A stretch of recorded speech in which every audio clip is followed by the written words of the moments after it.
Hey everybody, this song's really cool. Rooftops by Kim Walker-Smith. Woot. I love her music. Here I stand before you, falling in love and seeking your truth, knowing that your perfect grace has brought me to this place.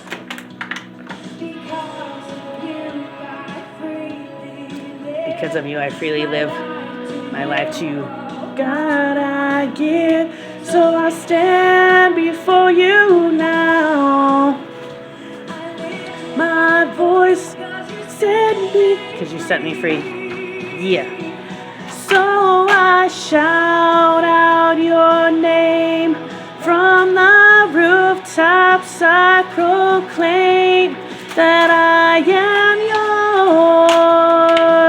yours. I am yours.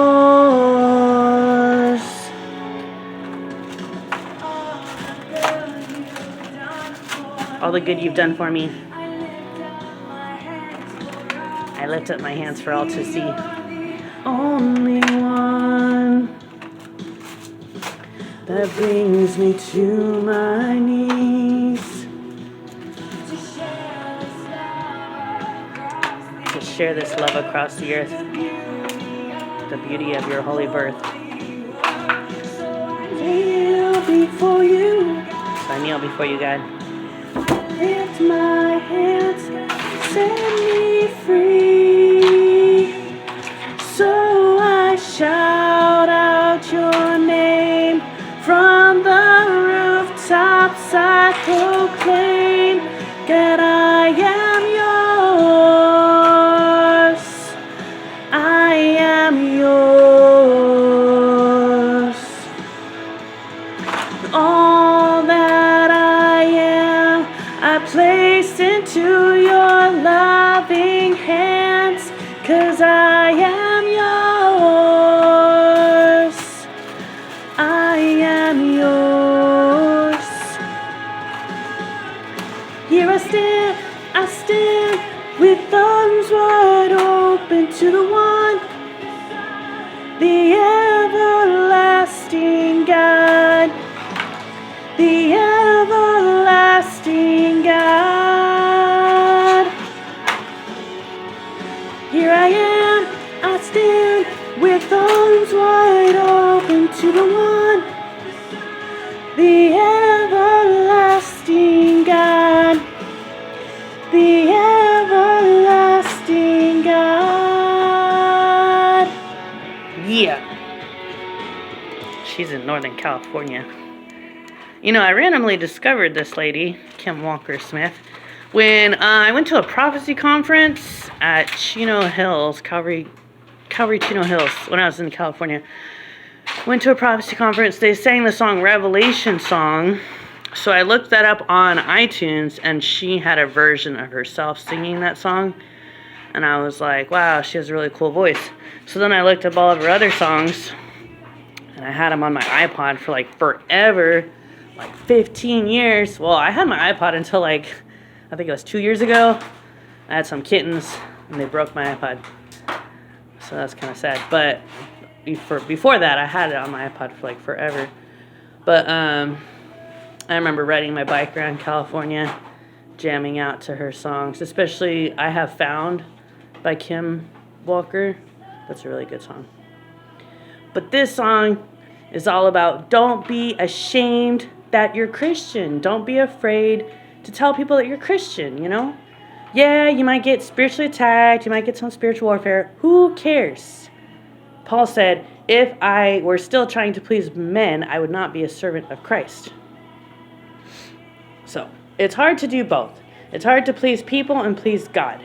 But ultimately, who's in charge of the afterlife for you? Who's in charge of eternity? God is. No human is. So their opinion doesn't matter, for the most part. I remember this one sermon, this guy had this big long string, and he was like, this is our time on earth. It's like barely anything, and then eternity is like forever. So obviously you should definitely care more what God thinks about you than what any human being thinks about you. Just always remember that. Don't compromise your faith. Don't compromise your morals. Obviously, don't ever sell your soul to Satan. Don't worship a person over God, because that's having an idol. And God says, don't have any other gods before me. Don't worship people. God is your God. Yeah, and it's good if you tell everybody that, Don't be ashamed. Don't be scared. You got to get tough. If you're going to be Christian your whole life, you got to be tough. And yeah, you got to not care about being popular. For the most part.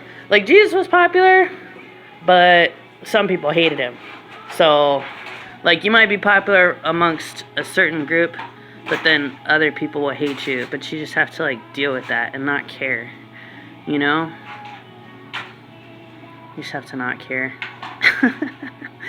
You have to not care. Some people hate you. It's going to happen. Jesus said, if they hated me, they will hate you. Who will? I don't know. That's the tricky thing, though, about being Christian, is you never know who's going to hate you next. And it's like this one Ladybug in Cat Noir. It's like this cartoon I used to watch with my daughters. All these different characters in this cartoon, they would randomly, like, get possessed with this little, like, evil moth, but it was supposed to represent demonic possession. But it was like every episode was like a different person would basically get possessed, like their friend or their teacher, and they never knew who it was going to be, who was going to turn evil in that episode, and that's like life, I remember my saying when I worked at Papa John's was, it's weird when your best friend becomes your worst enemy. Because that's just life, though, Like, you never know who Satan's going to turn against you next. And you just got to be like, you kind of always got to be on your toes. Like, all right, what's going to happen next? What's going to happen next? You got to be, like, ready, Like, fly by the seat of your pants or whatever. Or play it by ear. Like, you got to be spontaneous. I don't know. You just got to be ready for anything when you're following God, I mean, if you think about it, when Jesus had his ministry, it's not like he settled down. He was, like, constantly moving around from town to town.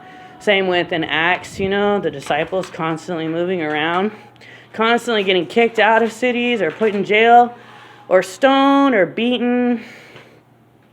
Thank God we don't have to go through that now. I think Christians in other countries do. I think that they have to deal with going to jail. Maybe they get beaten. I don't know. But we're really lucky here in America that, Christianity is mostly accepted. For now, hopefully it stays that way. But anyways, don't be ashamed to say that you're Christian. Don't worry about who's going to be bothered by that. Who cares? If they matter, they don't mind. If they mind, they don't matter. That's what Dr. Seuss said. So just remember that. God loves y'all. God bless. Bye.